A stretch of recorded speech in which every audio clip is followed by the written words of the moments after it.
What's up, meatheads? Today we're talking about this attachment. And we're going to talk about why this attachment is being vilified and why it's actually maybe not that bad. So we're going to go over the arguments against it, the arguments for it, the exercises that you can use it for, and why it's okay. It's fine. This is fine. Now, I can think of three major exercises that this handle is typically used for. The first are seated cable rows. The second would be pull downs and maybe also pull ups. You could put it over a bar and then use it like that. I've done that in the past. Just be careful that it doesn't mess anything up. And the third one would be T-bar rows. It's not typically used for pushing exercises, although I have seen some people set it up in a Smith machine. Tip-top TikTok shit. In a weird way, it was almost like I had to sort of fool my mind into believing that it wasn't retarded. And by the end of the whole thing, I was like, wait a minute, I flushed so much out, how am I gonna jumpstart it up again? It's just like, Yeah, right? you was farting in bathtubs and laughing your ass off. This is a bad idea. Normally, if you're on the Smith machine, whether it's reverse grip or with normal grip, close grip, whatever, you're attached to the bar. And so if you fail, you can just rack it. If you're doing it that way and you fail, you are... Someone said I should swear less, so I'll just say, you are fucked. I don't change for anyone. Except maybe my wife. Now let's get into the arguments against using this handle. The first that I've heard is the range of motion. So whether it is a pull down or a T-bar row or a cable row, the idea is that you can't get your arms or your elbows behind the body. So they can't go through the body, and because they're locked here, well, you just don't have access to this part of the range of motion. The second one is that you don't have freedom of movement. So you're locked onto this bar and you can't really move the way you want to move, like if you had access to two handles and you could move them apart, you could rotate, twist, whatever. My biomechanical lexicon is omnipotent. Now, why do I think these arguments are not particularly strong? Well, let's tackle the range of motion thing first. It depends on what you want to train. So if you're rowing to target the lats, you have to realize a muscle can only pull. It's only contracting, okay? It can't push, and therefore the lats, full contraction, right here. Okay, so a rare time where I actually stand up. Lats, okay? Lats are done right here.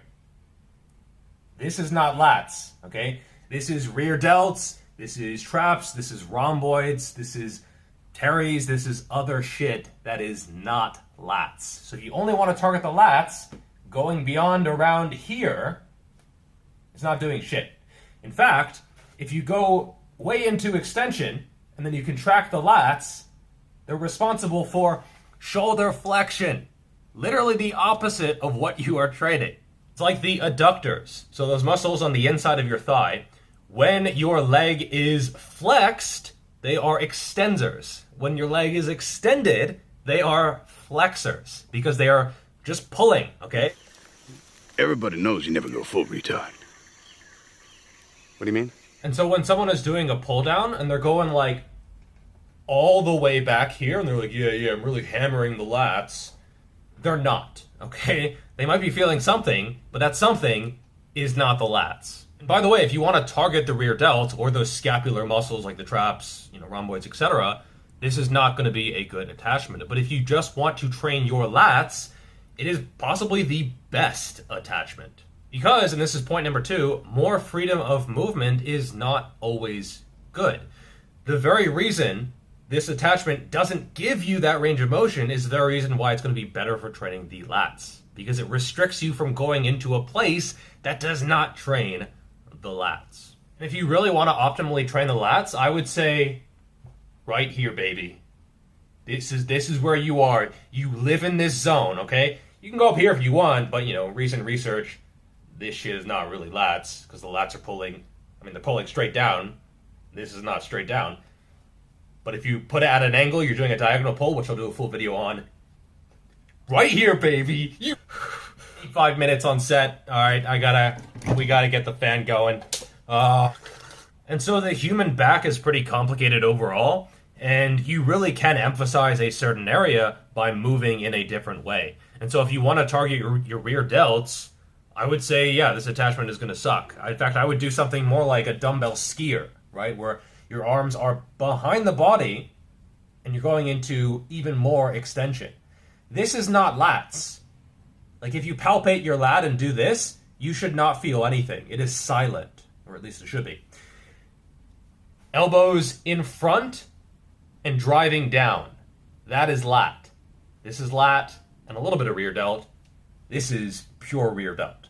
Or if you want to target more upper back, traps, rhomboids, you're going to want to live in this area. Again, this is like almost no lats, especially near the end of the range of motion. And by the way, for most rows or pulls, you are weakest in this contracted position.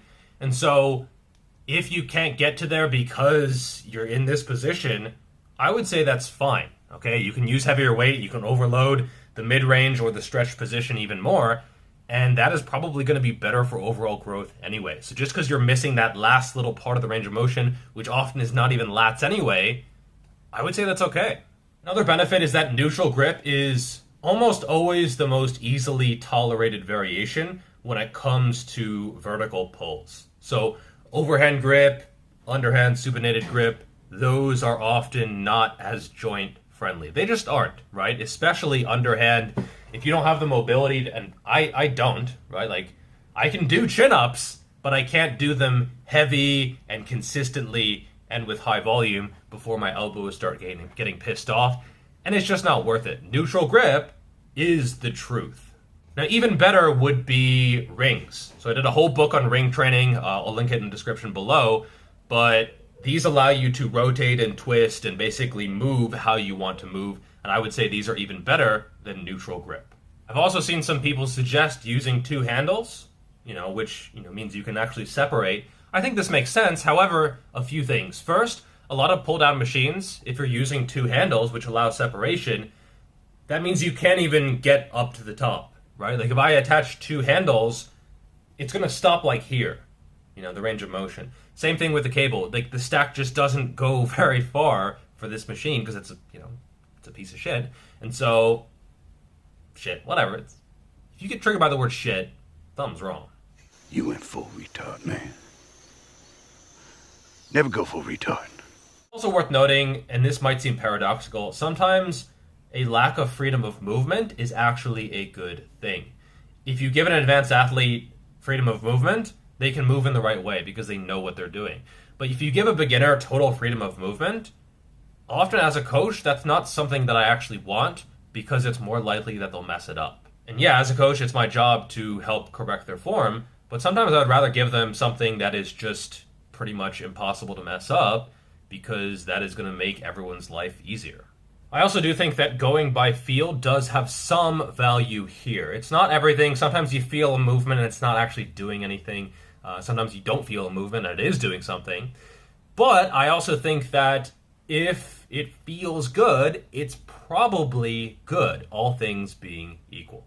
And this does seem like something that maybe people are losing the ability to do. So I'll ask someone, hey, how does that feel? And they won't even understand the question. They'll say, oh, I saw this on TikTok. I saw this on Instagram. Oh, this guy says it's good. This guy says, oh, biomechanics, follow the fibers. This guy says, oh, an EMG study, etc.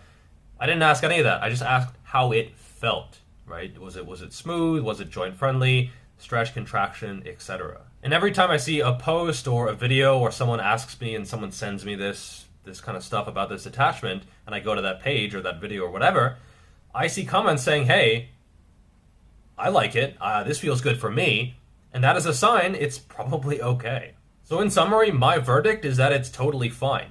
Yes, it does lock you into position, but it's a damn good position, right? Like, if this is your favorite position, just stick with that. And yes, it does restrict the range of motion, but it's in the best part of the range of motion. So don't go into the area that doesn't trigger anything. Just keep it where you know it's actually working and it's going to get you the response that you want. Imagine how much bigger he'd be with optimal training. Yep. Go. Yeah, that is all for this video. Definitely grab a copy of the aforementioned Rings book. Lots of good information there.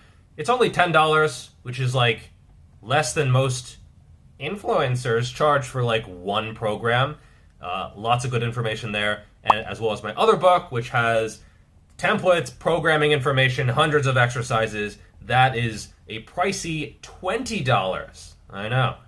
Thank you so much for the support. I will see you in the next video. Peace.